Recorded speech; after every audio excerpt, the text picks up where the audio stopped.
A igreja no Brasil está vivendo o 3º ano vocacional.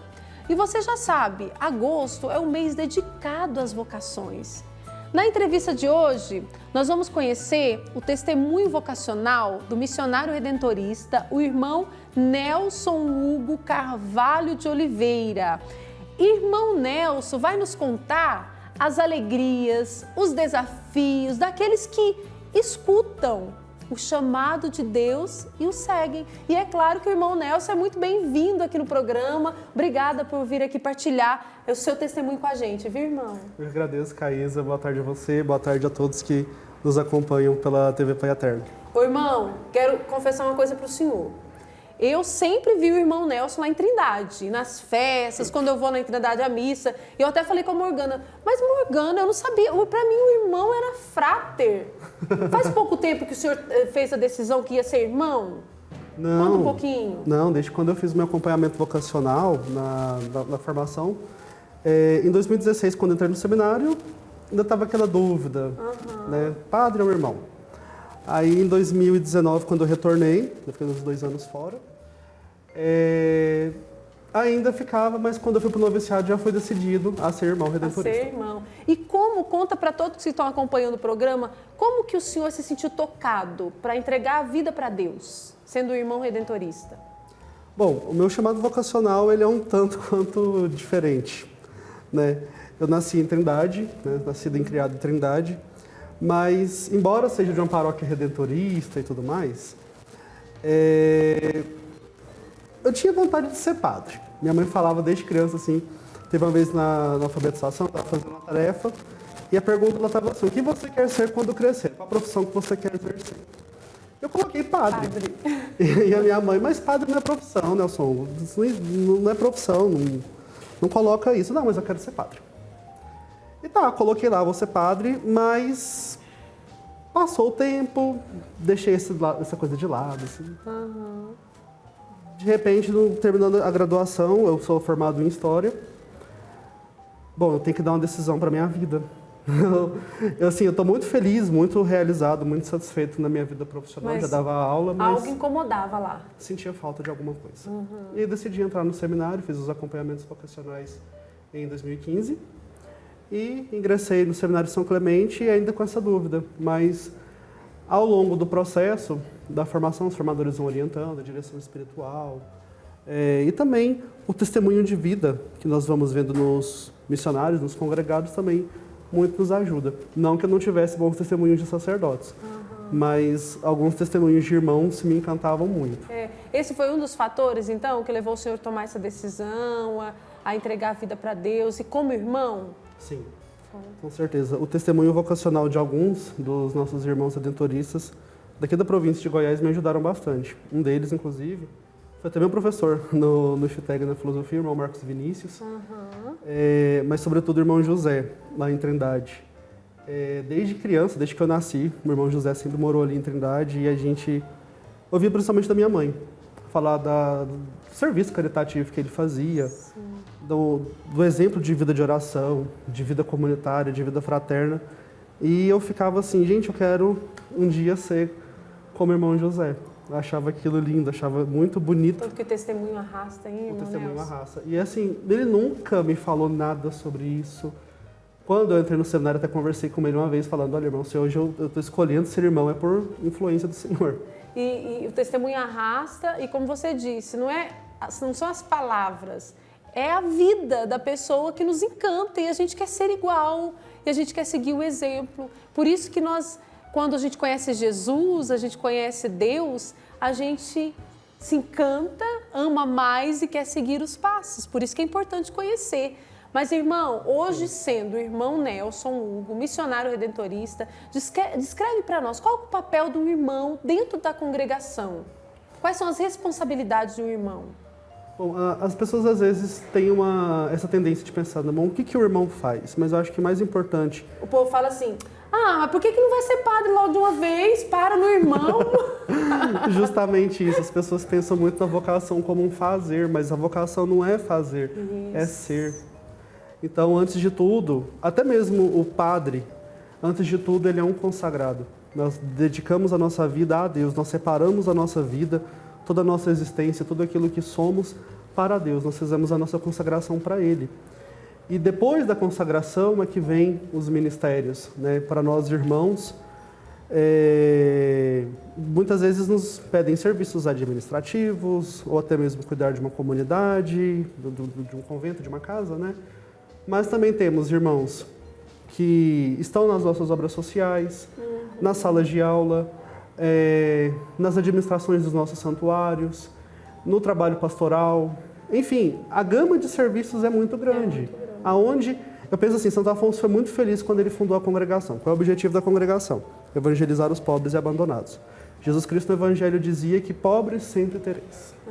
Então, nós sempre vamos ter campo de missão, nós sempre vamos ter campo de trabalho, porque aonde a igreja precisa, aonde a igreja necessita, é lá que nós devemos estar. Eu, particularmente, a minha missão hoje na congregação, como eu sou estudante, eu sou juniorista, né, a minha primeira missão é estudar.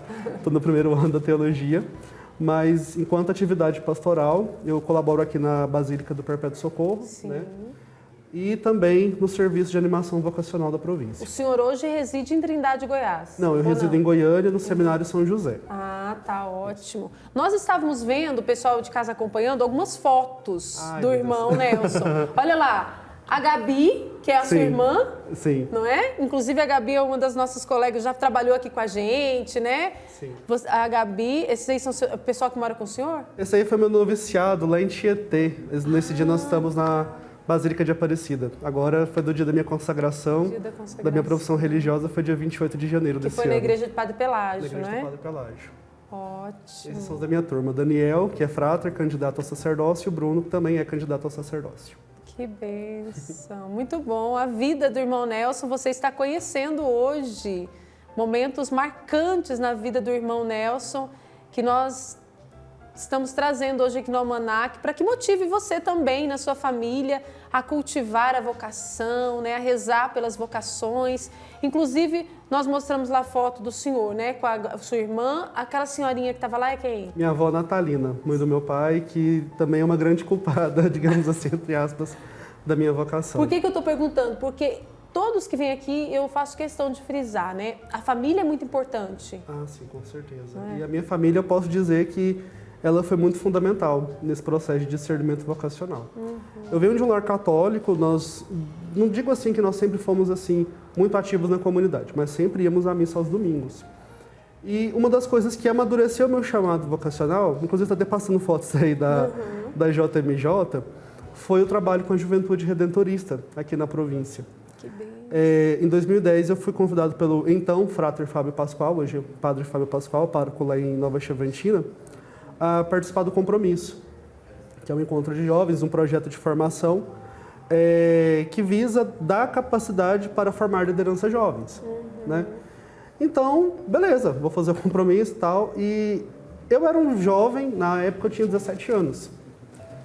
Essa senhora é sua vozinha? Isso, minha avó, vó Natalina e o padre Aragonês. O padre Aragonês, Quando era seminarista, ele fez o pastoral de Semana Santa lá em Trindade e a gente ficou amigo desde essa época, da época da formação dele. Olha que bênção.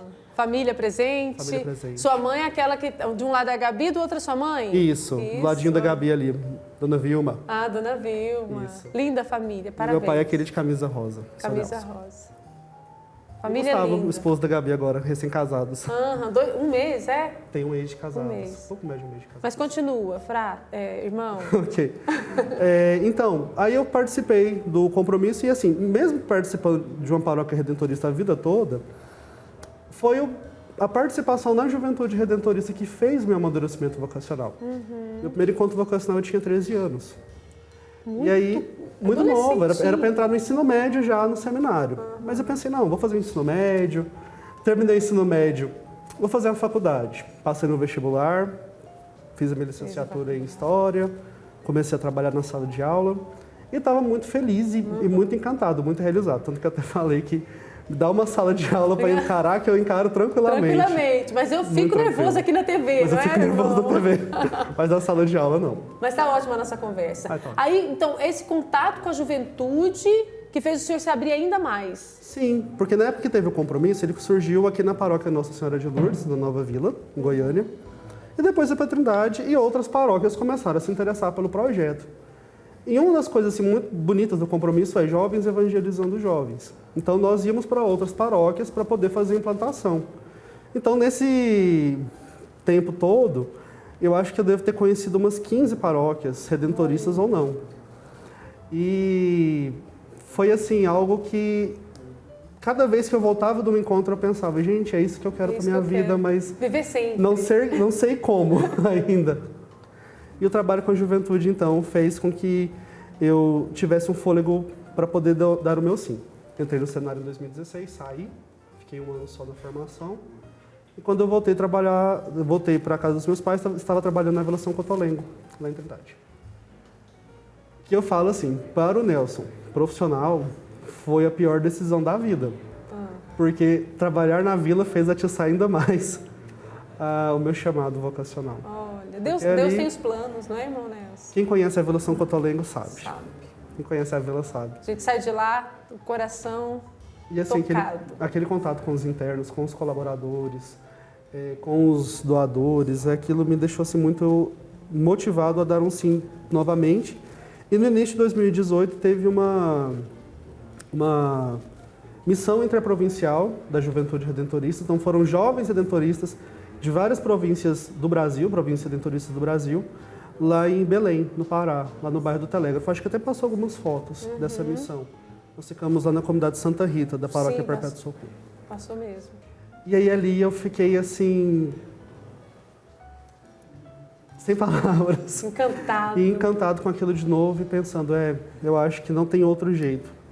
E aí, conversando com o governo provincial, no final de 2018, início de 2019, eu fui readmitido ao seminário e estou aí até hoje. Está aí dizendo o seu sim, enfrentando desafios. Você percebeu aí, né? Irmão Nelson também enfrentou desafios para tomar a decisão, enfrenta desafios com certeza para dizer o sim a cada dia, não é, irmão? E que ele conta sempre com a graça de Deus para vencer os desafios. Mas, irmão, diante de toda essa missão que o senhor vem realizando, mesmo antes de se tornar um missionário redentorista, que o senhor já estava na missão, tem algum fato que o senhor lembra, que toca o seu coração, que fala, nossa, isso que eu vivi me tocou demais, me revelou Deus? Tem alguma coisa? Peguei o senhor de surpresa, mas... Não, assim, pegou um pouco de surpresa, mas é porque é algo que me emociona muito. Pode ser que eu comece a chorar, quem me conhece sabe que eu sou bem manteiga derretida. Então pronto, nós dois vamos chorar aqui, porque eu também sou, viu, irmão? Mas sim, em 2019, meu primeiro ano, quando eu voltei para o seminário, em 2019, estávamos eu e o Antônio Matosinho, que estava aqui essa semana. Sim. Nós somos muito amigos. Em 2019, na Romaria de Trindade, nós... estávamos naquela correria doida de escalas, indo de um lugar para o outro e tal. E a gente parou ali no santuário um pouquinho para sentar, para descansar. Era uma quarta-feira. E estava chegando um grupo de carreiros, se não me engano, lá de Anicuns. E quando eles chegaram no santuário, a gente sabe, são muitos quilômetros de distância, muita correria. Eles... cansados, empoeirados, a primeira coisa, ajoelhar diante do Santíssimo Sacramento e agradecer ao Senhor pelo sucesso da viagem, por estar cumprindo mais uma romaria. Eu nasci e cresci em Trindade, então, assim, para mim a romaria, ela sempre é muito emocionante, porque a gente está ali na sombra do santuário todos os dias, às vezes a gente fica um pouco amortecido, acostumado com aquilo. E quando a gente percebe assim, nossa, as pessoas fazem um esforço tremendo para estar aqui, para poder fazer o seu ato de devoção. E eu lembro assim que nós dois começamos a chorar, nós ficamos emocionados. Eu até tirei uma foto e postei até no meu Instagram também, porque aquilo me deixou muito tocado, muito comovido. Ainda falei pro Matosinho. A gente sempre precisa da romaria para poder agradecer a Deus, para poder acolher bem os romeiros e para poder renovar a nossa fé. Porque às vezes a gente fica assim tão automatizado e esquece de voltar ao primeiro amor, aquilo que Deus nos chamou a fazer, que é gastar os nossos dias pela redenção, gastar os nossos dias para que o anúncio do Evangelho seja uma constante. Irmão, e o bonito é que assim, eles poderiam estar preocupados com muitas outras coisas. Preciso tomar banho, preciso dar um jeito de descansar, mas não. eu vou primeiro agradecer ao Pai Eterno. E na nossa vida, e com certeza na vida do Senhor, também é assim, né? A gente precisa aprender a cada dia que a gente tem muitas coisas para fazer, mas a gente precisa entender que a primeira coisa é sempre ter um coração voltado para Deus, em tudo. Em tudo. Porque senão a minha vida não acontece, a vocação do Senhor não acontece, não é assim? Ah, sim, com certeza. Outro fato também muito importante, muito bonito, aconteceu na Romaria desse ano, na Missa dos Foliões. Nós ficamos um tempo aí fechado no santuário, por conta da pandemia e tudo mais. E meu pai principalmente, ele é muito devoto dos Santos Reis. E nós acompanhamos durante a pandemia a Missa dos Foliões em casa, né, pela TV e tudo mais. E ano passado eu não estava aqui, né, voltou à Romaria, porque eu estava para o noviciado em São Paulo, então não foi possível participar. E aí esse ano todos nós participamos da Missa dos Foliões, era a minha escala de trabalho. Eu vi o senhor muito lá mesmo, na Romaria esse ano. Era a minha escala de trabalho, período da tardezinha, início da noite. Mas aí eu até falei com a minha irmã, falei com os meus pais, falei, não, vamos participar ao menos da Missa dos Foliões juntos. Né? E nós participamos e o meu pai recebeu uma graça do Pai Eterno naquele dia. Então, assim, como a gente é muito grato a Deus, porque mesmo estando ali com esse contato com o sagrado o tempo todo, a gente ainda consegue encontrar as finezas de Deus, as delicadezas de Deus no nosso dia a dia, e isso faz valer a pena demais tudo que a gente executa enquanto missionário. Porque ao mesmo tempo que nós proporcionamos aos outros uma experiência com o sagrado, a gente também tem a nossa experiência com o sagrado. Mas a missão de vocês só toca o coração de todos que se fazem presente, que estão vivendo ali tudo, porque tudo acontece depois de uma experiência que cada missionário redentorista faz com Deus, não é? Vocês estão realizando uma missão que vocês também vivem essa missão. Então o irmão Nelson hoje está aqui falando da sua vocação, contando fatos da sua família para mostrar para você que ele tem também, os missionários redentoristas, os padres, os irmãos, eles têm uma vida normal. O pai, a mãe, os familiares, os entes queridos também precisam de graça, passam por dificuldades, estão lá pedindo uma bênção ao Pai Eterno. Então é isso que nos move, não é? É isso que nos faz amar mais a Deus, perceber que todos nós somos filhos de Deus, estamos no mesmo barco, por isso a gente precisa caminhar junto. Inclusive, a espiritualidade redentorista, ela é conhecida por seu foco na misericórdia e redenção. Como que vocês fazem para colocar assim, isso em prática na vida diária, em comunidade e também na pastoral? Essa semana, inclusive, na nossa comunidade redentorista, moro ali no Seminário São José, no Jardim Goiás, estamos fazendo uma discussão interna ali sobre como bem viver a nossa vida apostólica na comunidade e, consequentemente, se na comunidade também na pastoral. Nós moramos na mesma casa, mas o nosso campo de pastoral é diferente um do outro. É somente eu e o Frater Josias que trabalhamos juntos e os demais em algumas paróquias aqui da Arquidiocese, paróquias que nós atendemos. Se nós não vivemos uma vida fraterna em comunidade, se na nossa comunidade inicial nós não somos uma comunidade de perdão, de misericórdia, uma comunidade que sabe compreender que o outro tem qualidades, mas também tem os seus defeitos, assim como eu também tenho as minhas qualidades e eu também tenho os meus defeitos, se nós não somos convencidos disso, se nós não vivemos isso primeiro na nossa comunidade apostólica, a gente não vai conseguir fazer isso lá fora. Isso mesmo. E não é fácil, porque, veja bem, na nossa vida em família, às vezes é difícil dar o braço a torcer. E nós somos uma família também. Isso mesmo. Às vezes é difícil dar o braço a torcer, mas se nós não colocamos em primeiro lugar o amor a Jesus Cristo, nosso Redentor, tudo vai por água abaixo. Eu sei que tem as dificuldades, eu sei que tem as intempéries da vida, mas a evangelização ela tem que vir em primeiro lugar. Então, em primeiro lugar, a gente precisa preocupar primeiro em viver bem a nossa vida comunitária, para, vivendo bem a nossa vida comunitária, poder dar o nosso melhor para as pessoas na pastoral.